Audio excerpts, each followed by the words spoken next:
मैं इतना लड़ रही हूँ, इतना लड़ रही हूँ, ये कुछ बोलती नहीं। तो उसने कहा छोड़ो, इससे क्या लड़ना, इस पर तो कोई प्रभाव ही नहीं पड़ता।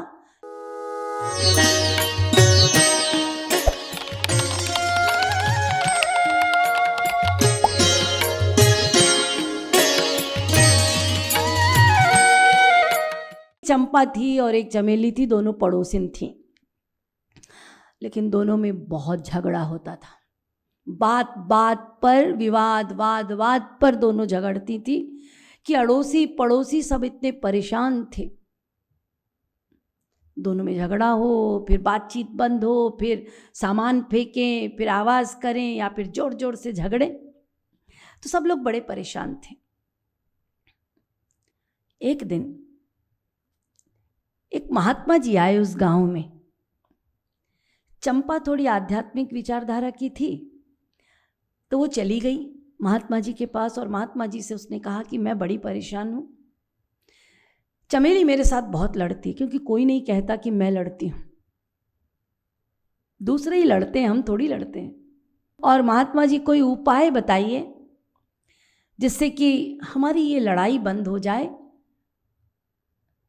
महात्मा जी ने कहा बड़ा सरल है, मैं तुम्हें एक मंत्र देता हूँ कागज में लिख के, और वो ताबीज को तुम हाथ में पकड़ लो और देखो मंत्र का प्रभाव तभी होगा जब तुम अपने दांत को ऐसे दबा के रखोगी और जो ताबीज है उसको मुट्ठी में बिल्कुल टाइट बंद करके रखोगी, तो मंत्र अपना काम करेगा। तुमने यदि जरा भी ढीला किया और दांत खोल दिए तो जो मंत्र का प्रभाव वो उल्टा पड़ जाएगा। ने कहा इतनी सी बात करनी है, कौन नहीं कर सकता, बिल्कुल करूंगी स्वामी जी। तो उन्होंने कागज में कुछ लिख के और वो दे दिया, ताबीज बना दी और कहा इसको तुम जैसा मैंने बताया है वैसा करो। अब दूसरे दिन ही चमेली पहुंची और शुरू हो गई लड़ाई, लेकिन अब की बार चंपा ने दांत दबाए और ताबीज दबाया जोरदार। अब वो लड़ती जाए, लेकिन इसने अपने दांत खोला नहीं, वो लड़ लुड़ा के चली गई। ऐसे करते करते 10 दिन हो गए। चमेली ने कहा कि चंपा को हुआ क्या है, मैं इतना लड़ रही हूँ, इतना लड़ रही हूँ, ये कुछ बोलती नहीं। तो उसने कहा छोड़ो, इससे क्या लड़ना, इस पर तो कोई प्रभाव ही नहीं पड़ता, ये तो खाली मुझे देखती रहती है दांत दबाकर। तो चमेली भी दांत दबा के चली गई वापस, क्योंकि दोनों लकड़ी में घर्षण होगा तो आग आएगी ना, नहीं, दोनों हाथ से ताली बजेगी तो आवाज आएगी ना। ऐसे ही प्रतिद्वंदी होगा तब तो लड़ाई होगी ना, सीधी सीधी बात है।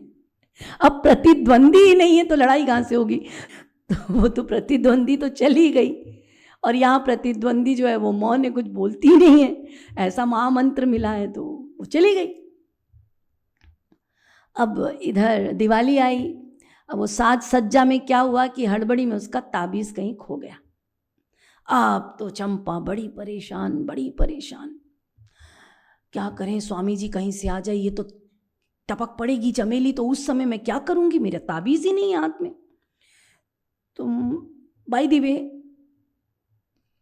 फॉर्चुनेटली आ ही गए महात्मा जी आए तो भागी भागी गई चंपा, महात्मा जी मुझे ना दूसरा ताबीज बना दीजिए।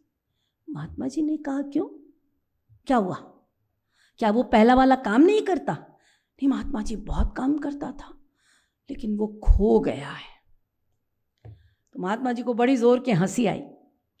उन्होंने कहा अरे पगली, मैंने उस ताबीज में कुछ नहीं लिखा था, अब तूने जो ये 7 दिन दांत दबाया और मौन रही, तो ये मौन ने तुझको भीतर से मौन कर दिया है, अब तुझे ताबीज की जरूरत नहीं है, अब इतना अभ्यास हो चुका है तेरा कि अब वो लड़ने भी आएगी तो तुझे कोई असर नहीं होगा, तू इसी को करेगी, अभी ताबीज देने की जरूरत नहीं।